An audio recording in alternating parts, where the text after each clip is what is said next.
एक छोटे से गांव नगरी में मीराबाई नाम की एक बुढ़िया रहती थी। उनके दो बेटे थे, विजय और सुमित, जो दोनों ही शहर में काम करते थे। मीराबाई की दो बहुएं भी थीं, बड़ी बहू रूपाली और छोटी बहू पूजा। पूजा का जन्म एक बहुत ही साधारण परिवार में हुआ था। वह और सुमित कॉलेज में मिले थे और उन्हें एक दूसरे से प्यार हो गया था। सुमित ने मीराबाई से बहुत समझाया, पर मीराबाई अमीर परिवार की बहू चाहती थी। जब सुमित ने प्यार की खातिर शादी करने का फैसला किया, तो मीराबाई और रूपाली ने पूजा को कभी दिल से नहीं अपनाया। वे उसे गरीब घर की मानती थी। एक दिन मीराबाई आंगन में बैठी चूल्हा जला रही थी। रूपाली पास में बैठी आटा गूंद रही थी। अरे रूपाली, जरा जल्दी जल्दी कर, तेरे हाथ में तो मिठास है। तेरे हाथ की रोटी का तो स्वाद ही कुछ और है। अम्मा, आप भी बस इतना बड़ा चढ़ा के तारीफ करती हैं। अरे सच कहती हूँ, तू तो लक्ष्मी का रूप है और एक वो है कुलक्षणी। जब से घर में आई है तब घर में कोई अच्छा काम नहीं हुआ है। मेरे बेटे को अपने प्यार के लिए हमसे दूर रहना पड़ता है। उधर छोटी बहू पूजा गांव के कुएं पर पानी भर रही थी। वहीं पास में खड़ी दो औरतें पानी भरते हुए बातें कर रही थी। सुना है मीराबाई बड़ी बहू को तो बेटी मानती है, मगर छोटी बहू से बात भी नहीं करती। हाँ बहन, बुढ़िया को गरीब घर की बहू पसंद नहीं। छोटी बहू तो सीधी सादी है, मगर फिर भी उसे कोई पूछता ही नहीं। दूर खड़ी पूजा इन बातों को सुन लेती है और चुपचाप पानी की बाल्टी लेकर आती है। उसके कपड़े भीग गए थे और वह थोड़ी थकी हुई लग रही थी। अम्मा, कुएं का पानी आज कुछ गंदा था, पर मैं ले आई। हम रख दे, और हाँ, चूल्हे के पास मत आना, कहीं सारी सब्जी खराब हो जाए। जी अम्मा। पूजा चुपचाप बाल्टी रखकर अंदर चली जाती है। उसके चेहरे पर हल्की उदासी थी। घर के कोने में पूजा चुपचाप बैठी थी। उसके हाथ में एक पुराना चूड़ी का डिब्बा था। काश अम्मा मुझसे भी वैसे ही बात करती, जैसे रूपाली दीदी से करती है। मैंने तो कोई गलती भी नहीं की, बस इतना है कि मैंने अपने मन से शादी कर ली। क्या यही मेरी सजा है? उसकी आंखों में आंसू आ जाते हैं। शाम का समय, मीराबाई और रूपाली आंगन में साथ बैठकर चाय पी रही थी। पूजा रसोई में बैठी बर्तन धो रही थी। रूपाली, तेरे मायके से कोई चिट्ठी आई क्या? हाँ अम्मा, भैया ने लिखा है कि अगले हफ्ते सावन में सबको घर आना है। अरे वाह, तो चल, मैं भी तेरे साथ चलूंगी। बड़े लोग हैं, हमारा खूब आदर सत्कार करेंगे। तभी पूजा बाहर आती है और हल्के स्वर में बोलती है, अम्मा, सावन में मैं भी अपने मायके जाना चाहती थी। माँ की तबीयत कुछ ठीक नहीं है।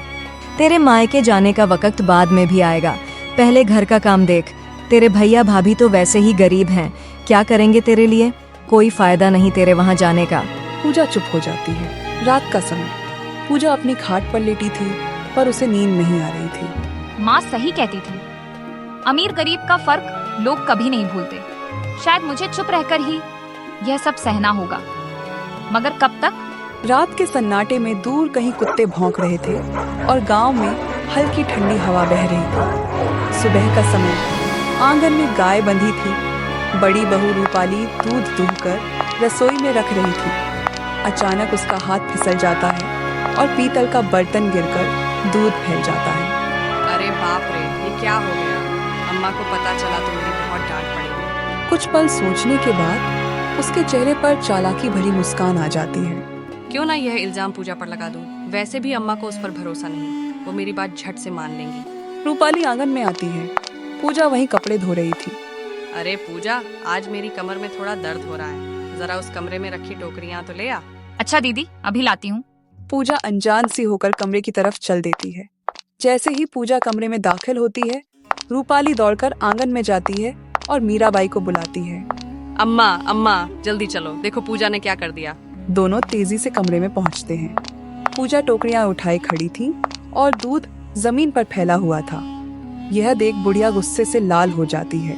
ये क्या है पूजा, इतना सारा दूध गिरा दिया? अरे कलंकनी, कभी कुछ अच्छा भी करेगी तू? नहीं अम्मा, मैं तो अभी अभी आई हूँ। ये दूध पहले से गिरा हुआ था। अरे ये झूठ बोल रही है, मैंने खुद देखा। ये बर्तन को टक्कर मार गई और अब बातें बना रही है। नहीं दीदी, मैं कसम खाती हूँ, ये दूध मैंने नहीं गिराया। बस ज्यादा जुबान मत चला। तूने गलती की है और अब इसकी सजा तुझे मिलेगी। आज घर का सारा काम तू ही करेगी, और हाँ, जंगल से लकड़ी भी तुम ही लाना। देखो, आज उसी तरह मेहनत करना जैसे अपने मायके में करती हो।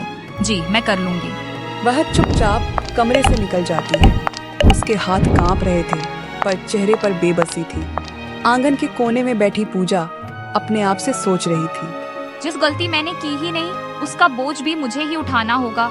यह दुनिया कभी सच का साथ क्यों नहीं देती? इस प्रकार सुबह से पूजा बिना रुके काम कर रही थी। घर बुहारना, पानी भरना, जानवरों को चारा डालना, सब कुछ उसके हिस्से में आ गया था। बर्तन मांजने के बाद वह रसोई में जाती है, एक झोले में कुछ रोटियां और थोड़ी सब्जी रखती है। जंगल तक का रास्ता लंबा है, वापस आने में देर हो जाएगी। यही रास्ते में खा लूंगी। वह चुपचाप हाथ में झोला और कंधे पर कुल्हाड़ी डालकर लकड़ी लेने निकल पड़ती है। पूजा के जाते ही आंगन में मीराबाई और रूपाली साथ बैठ जाती हैं। दोनों धीमे स्वर में बातें कर रही थी। अम्मा, एक बात कहूँ, अगर ये पूजा ऐसे ही जिंदा रही तो हमेशा हमें लोगों के ताने सुनने पड़ेंगे। तू कहना क्या चाहती है रूपाली? देखो माँ जी, अभी यह अकेली जंगल गई है, वहाँ रास्ता सुनसान है। भगवान करे इसके साथ कोई हादसा हो जाए और यह जिंदा घर लौटे ही ना। सही कह रही है रूपाली। अगर यह मर जाएगी तो मैं सुमित की दूसरी शादी कर दूंगी, किसी अच्छे घर में, और वो भी अच्छे दहेज के साथ। हाँ अम्मा, आज ही मौका है। जंगल के पास जो गहरी खाई है ना, अगर वहाँ धक्का लग जाए तो किसी को पता भी नहीं चलेगा। रूपाली, वो सब तो ठीक है, लेकिन अभी हम ऐसा कुछ नहीं करेंगे। समय आने दे, सब हमारे मन मुताबिक होगा। इसके बाद दोनों के चेहरों पर खतरनाक मुस्कान फैल जाती है। वहीं दूसरी ओर पूजा खेतों के रास्ते से जंगल की तरफ जा रही थी। सूरज सिर पर था। काश अम्मा और दीदी मुझे समझ पाती। मैं तो बस इस घर की बहू ही नहीं, उनकी बेटी बनना चाहती हूँ। पर उसे पता नहीं था कि पीछे से उसकी मौत की साजिश रची जा चुकी है। दोपहर का समय, पूजा जंगल के भीतर पहुंच चुकी थी। वह कुल्हाड़ी से सूखी लकड़ियां काट रही थी। कई घंटे बीत गए थे। पूजा ने लकड़ियों का एक बड़ा गट्ठर बांध लिया था, मगर उसके हाथ कांप रहे थे और पीठ में दर्द हो रहा था। इसके बाद पूजा गट्ठर को एक पेड़ के नीचे रखती है, फिर झोला खोलकर 2 रोटियां और सब्जी निकालती है। हे भगवान, ये कैसी किस्मत दी है, अपना घर होते हुए भी अपनेपन से दूर हूँ। वह पहला टुकड़ा तोड़कर खाने ही वाली होती है कि झाड़ियों से एक छोटा सफेद खरगोश बाहर आता है। उसकी आंखों में मासूमियत दिख रही थी। अरे तू भी भूखा है क्या? पूजा अपने हाथ से थोड़ा रोटी का टुकड़ा तोड़कर खरगोश की तरफ डाल देती है। खरगोश जल्दी जल्दी कुतरने लगता है। खा ले, शायद तेरे लिए यही सबसे अच्छा दिन हो। रोटी खाने के बाद खरगोश उछलता कूदता जंगल की झाड़ियों में गायब हो जाता है। उसी समय पगडंडी से एक बूढ़ा साधु आता है। सिर पर एक पुराना टोकरा रखा था जिसमें कुछ कपड़े और कुछ जड़ी बूटियां भरी थी। बूढ़ा साधु पूजा को इस प्रकार बैठा देखकर रुकता है। बेटी, तू इस सुनसान जंगल में अकेली क्या कर रही है? काका जी, मैं बस कुछ लकड़ी लेने आई हूँ। पर यह तेरे हाथों में छाले और आंखों के आंसू, ये बता तू किस मुसीबत में है? पूजा उसकी ओर देखती है। उसके होंठ कांपते हैं, जैसे वह पहली बार किसी अजनबी से अपना दर्द कहने वाली हो। बाबा, मेरा नाम पूजा है।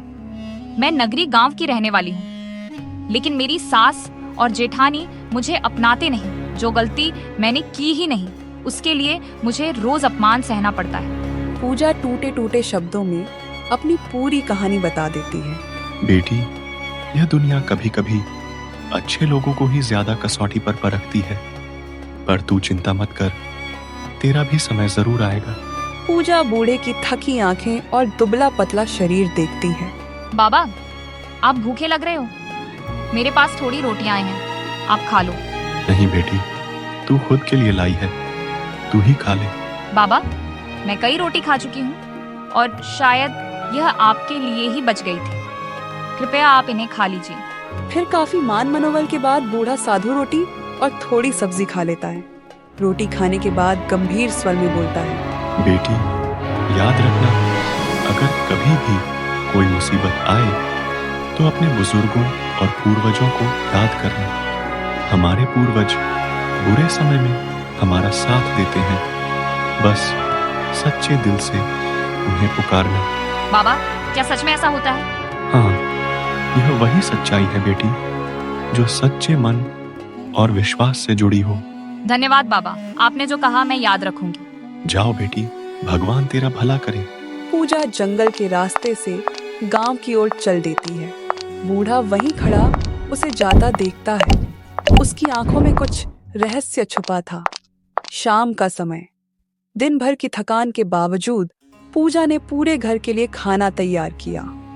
रोटियों की महक पूरे आंगन में फैल गई थी। अम्मा, खाना तैयार है, सब आकर खा लीजिए। इसके बाद दोनों सास बहू एक साथ बैठकर खाना खाते हैं।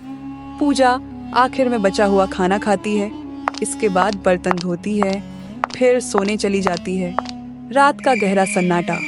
तीनों आराम से सो रही थी। तभी अचानक घर की दीवारें हल्की हल्की कांपने लगती हैं और कहीं से अजीब सी खड़खड़ाहट सुनाई देती है। माँ जी, ये कैसी आवाज है? लगता है ये आवाज आंगन के उस कोने वाले कमरे से आ रही है। हाँ, मुझे भी वैसा ही लग रहा है। माँ जी, पूजा को भेजो देखने के लिए, शायद कोई जानवर घुस आया हो। उधर पूजा भी अपने कमरे से निकलकर आंगन में आती है। उसके चेहरे पर भी डर साफ दिखाई दे रहा था। पूजा, जा उस कमरे के पास देखा, आखिर हो क्या रहा है वहाँ? अम्मा, मुझे बहुत डर लग रहा है। डर लग रहा है तो यहाँ किस लिए बैठी है? जा, वरना अभी निकाल दूंगी घर से। पूजा मजबूरी में उठकर धीरे धीरे कमरे की ओर बढ़ती है। दरवाजा आधा खुला था, अंदर अंधेरा पसरा था। जैसे ही पूजा अंदर कदम रखती है, मीराबाई बाहर से दरवाजा धड़ाम से बंद कर देती है। अंदर पूजा कमरे में चारों ओर देख रही थी। अचानक वह देखती है एक बड़ा सा सांप फन उठाए खड़ा था। बचाओ, कोई दरवाजा खोलो। वह दरवाजा पीटने लगती है, लेकिन बाहर से कोई जवाब नहीं आता। बाहर आंगन में मीराबाई रूपाली से फुसफुसाकर कहती है, लगता है अंदर कोई खतरनाक जानवर घुस आया है, आज ही इससे छुटकारा मिल जाएगा। यह सुन रूपाली हल्की सी मुस्कान देती है। कमरे के अंधेरे में पूजा दीवार से चिपकी खड़ी थी। सांप फुफकारते हुए धीरे धीरे उसकी ओर बढ़ रहा था। उस पल पूजा के कानों में सिर्फ अपनी धड़कनों की आवाज गूंज रही थी। मौत जैसे हर कदम पर नजदीक आ रही थी। अचानक पूजा को जंगल के उस बूढ़े साधु की बात याद आती है। बेटी, मुसीबत में अपने पूर्वजों को याद करना, वे तेरी रक्षा करेंगे। पूजा आंखें बंद कर लेती है, हाथ जोड़कर धीरे धीरे बुदबुदाती है, हे मेरे पूर्वजों, अगर सच में आप मेरे साथ हैं तो मुझे बचा लीजिए। अचानक कमरे में हल्की सुनहरी रोशनी फैलने लगती है। सांप फुफकारना बंद कर देता है। वह किसी अदृश्य शक्ति के वश में होकर धीरे धीरे सर झुकाकर कोने में चला जाता है। पूजा अब भी आंखें बंद की खड़ी है। बाहर आंगन में मीराबाई और रूपाली धीरे से दरवाजे के पास आती है। चल देख आते हैं, अब तक तो उस जानवर ने उसका काम तमाम कर दिया होगा। दरवाजा खुलते ही दोनों अंदर कदम रखती हैं, लेकिन जैसे ही नजर कमरे के भीतर पड़ती है, उनकी आंखें फटी की फटी रह जाती हैं। कमरे के कोने में फर्श पर बिखरे हुए ढेर सारे सोने चांदी के सिक्के गहने चमक रहे थे। पूजा थकान और सदमे से जमीन पर लेटी थी। रूपाली सोने की चमक से आंखें चौंधिया कर मीराबाई से कहती है, माँ जी, आज हमारी सारी मुसीबत खत्म, एक ये कलंकनी भी और हमारी गरीबी भी। अब तो हम खूब मजे करेंगे। रूपाली जैसे ही आगे बढ़कर सोने के ढेर को छूने के लिए हाथ बढ़ाती है, अचानक कोने में बैठा वही सांप तेजी से फुफकारता है और एक झटके में दोनों के शरीर से लिपट जाता है। बचाओ, कोई हमें बचाओ। चीख सुनकर पूजा हड़बड़ा कर उठती है और हैरानी से देखती है कि सांप उनके चारों ओर लिपटा है, मगर उसे कोई नुकसान नहीं पहुंचा रहा, बस कस कर पकड़े हुए था। अचानक कमरे के द्वार पर हल्की सुनहरी रोशनी और धुएं के बीच वही बूढ़ा साधु प्रकट हो जाते हैं, वही जिनसे पूजा जंगल में मिली थी। पूजा बहू, हमें बचा ले, हमसे गलती हो गई, हम तुझसे माफी मांगते हैं, दोबारा कभी तेरा बुरा नहीं करेंगे। पूजा यह सुनकर चुपचाप उन्हें देखती है। उसकी आंखों में पानी भर आता है। बाबा, इन्हें छोड़ दीजिए, चाहे ये मेरे साथ जैसा भी करें, लेकिन मैं नहीं चाहती कि ये मर जाए। बेटी, तू सच में बड़ी दयालु है। इन लोगों ने तेरे साथ कितना बुरा किया, तुझे मारने तक की कोशिश की, फिर भी तू इन्हें बचाना चाहती है। बाबा, बुरा करने वालों को सजा देना ठीक है, पर जान लेना वो भगवान का काम है, इंसान का नहीं। ठीक है, तेरे कहने पर इनकी जान बख्श देता हूँ, लेकिन याद रख, ये लोग अगर फिर तेरे खिलाफ कुछ करेंगे तो मैं इन्हें छोड़ूंगा नहीं। साधु गहरी सांस लेते हैं, फिर अपने डंडे से हल्का इशारा करते हैं। साधु के इशारा करते ही सांप वहां से गायब हो जाता है। सुन बेटी, वो खरगोश जो जंगल में तेरे पास आया था, वो भी तेरे पूर्वजों का भेजा हुआ दूत था। उसने तेरी दयालुता को परखा और तू उस परीक्षा में सफल हुई। साधु धीरे धीरे धुएं और रोशनी में लुप्त हो जाते हैं। पूजा, हमने तेरे साथ बहुत गलत किया, लेकिन तूने फिर भी हमें बचाया। आज से मैं तुझे अपनी छोटी बहन मानूंगी। हाँ बेटा, यह धन अब तेरा है, तू ही रख ले, यह तेरा हक है। नहीं अम्मा जी, मैं इस घर की बहू हूँ और जो मेरा है वह आपका भी है। अब से ये धन हम सबका है। मीराबाई और रूपाली भावुक होकर पूजा को गले लगा लेती हैं। धीरे धीरे उनका परिवार अमीर हो जाता है, लेकिन पूजा का दिल पहले जैसा ही सरल और दयालु रहा। उसने इस धन का उपयोग गरीब और जरूरतमंद लोगों की सेवा में किया।